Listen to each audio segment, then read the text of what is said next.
This Lomo Saltado is a Peruvian classic of marinated pan-seared beef, going with peppers, herbs, onions, in a soy beef umami sauce served up with rice and fries. Yeah, it's dang tasty and we're gonna make it. Sound good? Let's cook.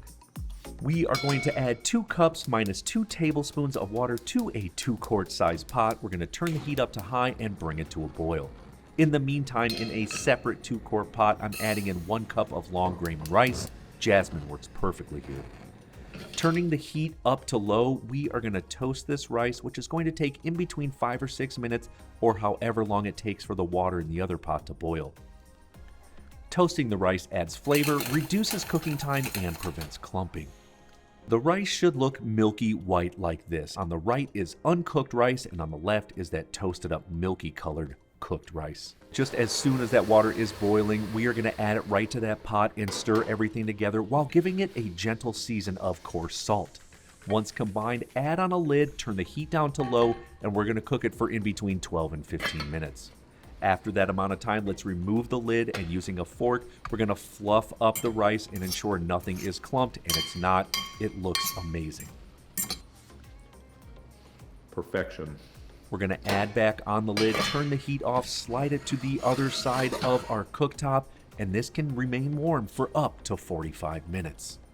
Next up, we're going to get started on our fries. So in a 5-quart pot, I'm filling it to the halfway mark with a neutral flavored oil. I'm using avocado oil. We're going to turn the heat up to medium and get the oil to 350 degrees Fahrenheit. In the meantime, though, we can prep up our potatoes. I have a total of 3 pounds of russet potatoes here. These are very large. There's obviously only 3 of them. What we're going to do is peel them. Then we want to cut them in a very large bâtonnet, or maybe as you know it, a French fry cut. It should be in between 3 and 6 inches in length and about a 1/2 inch by a 1/2 inch thick. We're going to transfer those over to a sheet tray lined with parchment paper, then taking them back over to the cooktop and ensuring our oil is right around that 350 degrees Fahrenheit mark. We're going to add in our French fries. It's okay to do this in batches. You don't want to overcrowd your pot. One, you don't want the oil to spill over, but also you want the fries to be able to cook on all sides.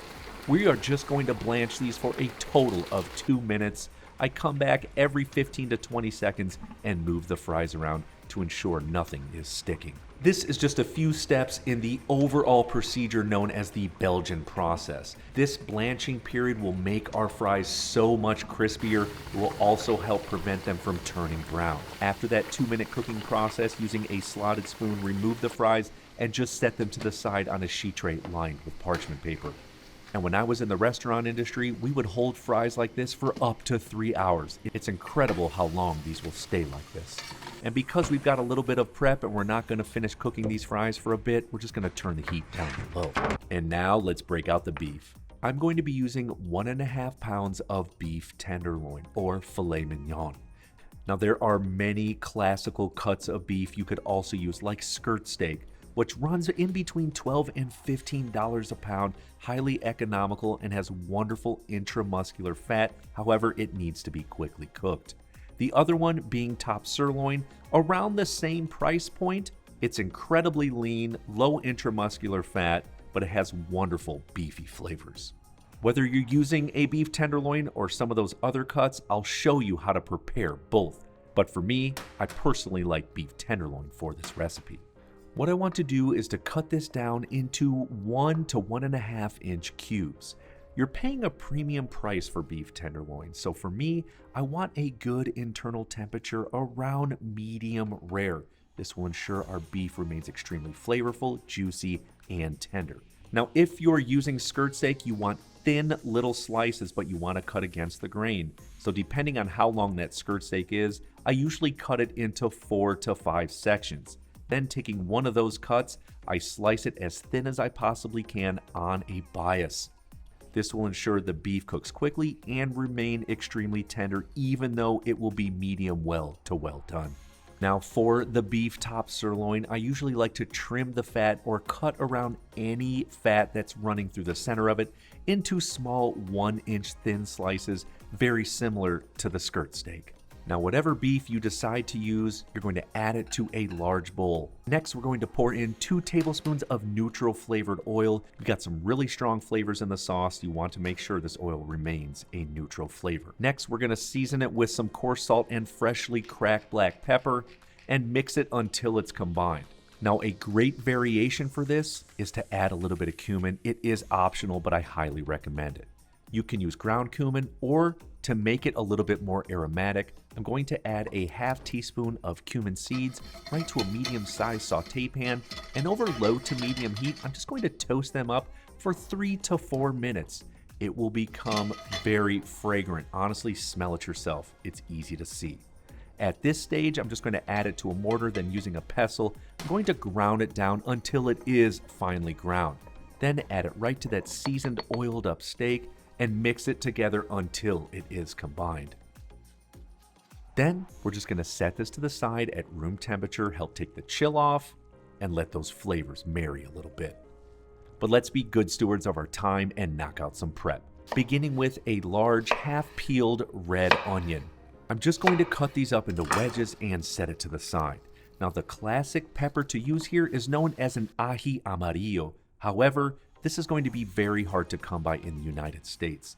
The next best substitute is going to be a combination of a sweet yellow bell pepper and a jalapeño or a serrano chile. For the yellow pepper, I'm going to seed it and thinly julienne it. If you like a lot of spice, I recommend leaving the pith, which is where all that heat is, along with some of the seeds. Totally up to you. Let's add both of those to a bowl. Then I'm going to smash and finely mince 2 whole garlic cloves. And next on our mise en place list are tomatoes. Now I have 3 Roma tomatoes, which I want to seed. So slice down, going in about 1/4 inch, and then just roll the tomatoes with your knife at about a 20-degree angle until that fillet of tomato comes right off. Then we're going to thickly julienne this about a 1/2 inch thick. Then for some fresh herbs, I'm going to finely mince up some fresh cilantro. We're looking for about 3 tablespoons. I, of course, use the stems. There's lots of great lemon lime flavor in those. Then, last but not least, I have 3 green onions, which I'm going to cut into 1-inch sections. Now, to finish off our prep, we want to make that umami sauce, which is so good. I have 3 tablespoons of soy sauce. Next, I'm going to add in 1 tablespoon of white distilled vinegar. You could also use apple cider or red wine vinegar. Then a 1/2 cup of good beef stock. I've got a great homemade recipe if you want to check that out. And then last but not least, we're going to add in 1 tablespoon of oyster sauce. And at this point, you may be wondering, are you sure you're cooking Latin American food? Yes. In the 18th and 19th century, Peru had a huge influx of Chinese and Japanese immigrants, which greatly influenced the culture and especially cuisine. This sauce is so good, just going to give it a quick try. Oh yeah, salts, vinegars, that's going to be super good to season up the veg and even the beef. And it's just really important to taste things throughout the entire process so that you know where things should be at every stage. All right, the prep is completely done. This is gonna move really quickly, so watch carefully. We are gonna turn our French fry oil back up to medium, get it to that 350-degree mark.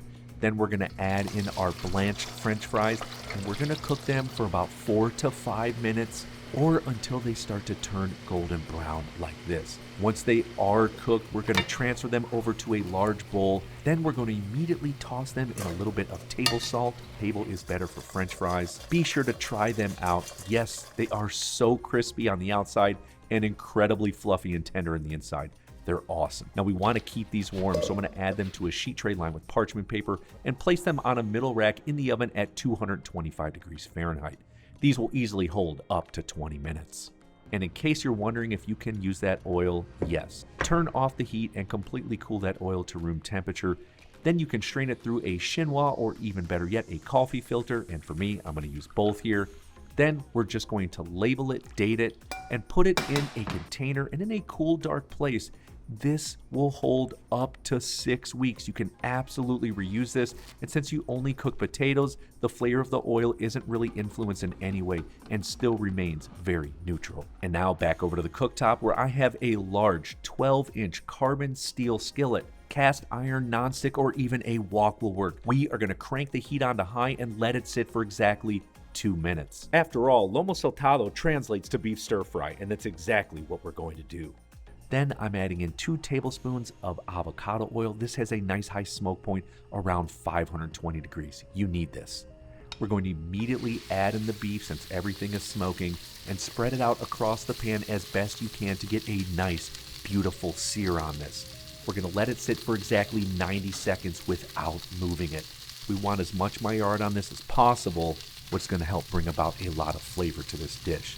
Then we're going to come back and stir fry this for 30 seconds. So with a wooden spoon or a spatula in one hand right in the center of the pan and your other hand on the handle, we're going to rock this back and forth to help make sure nothing is sticking and to help cook those additional sides. If you're nervous about these flames shooting up, just remove the pan from the burner and they will immediately subside. Now remember, we're cooking beef tenderloin, so I'm going to remove it from the pan. Once it reaches about 110 degrees Fahrenheit internally, there will be some carryover cooking, so these will be perfect when it comes time to serve it up. Now, if you're using sirloin or skirt steak, you still want a very hot pan with the same amount of oil. When it's smoking, you add the beef in there and spread it across the pan as best you can. Just like the beef tenderloin, you want to sear it, you do not want to steam it. We're going to cook it for 60 seconds, then we're going to come back and stir fry for 30 seconds. At this point, it will render a medium well to well internal temperature, but remember it's thinly sliced, so it's still going to be incredibly tender. And just like that tenderloin, we set it to the side. Then pan back on the burner and over medium heat, we're going to add in 1 more tablespoon of avocado oil. Then what we want to do is pour in our onions, and we want to stir fry these for 2 minutes. I want to get a little caramelization on these. That's just going to help bring about more flavor. Once you start to see those edges turn brown like this is perfect. At this stage, let's add in our yellow bell pepper and our jalapeño, and we're going to stir fry this for only 30 seconds. The goal for the vegetables in this dish is that they should still be crispy. To finish these off, we're going to stir in the garlic and cook it just until fragrant, which really only takes 15 to 20 seconds. That is when you know the garlic is done. Let's set this to the side right on that platter with the beef. Don't worry, we're not going far. We're going to return it to the heat, add in that delicious soy beef stock sauce. We're going to crank the heat up to high and let it cook for just 90 seconds to 2 minutes. I just want to concentrate those flavors a little bit more and make the viscosity of the sauce just a little bit thicker, and this amount of time will get you there. Let's add back in the seared beef and stir-fried veggies, and now we're going to finish it off with the thickly sliced Roma tomatoes, the green onions. This is optional, but 1 teaspoon of dry oregano. Come on, let's get some of those Latin flavors in there. Then last but not least, the cilantro. We're just going to fold all of these ingredients together until they are combined. Of course, taste it.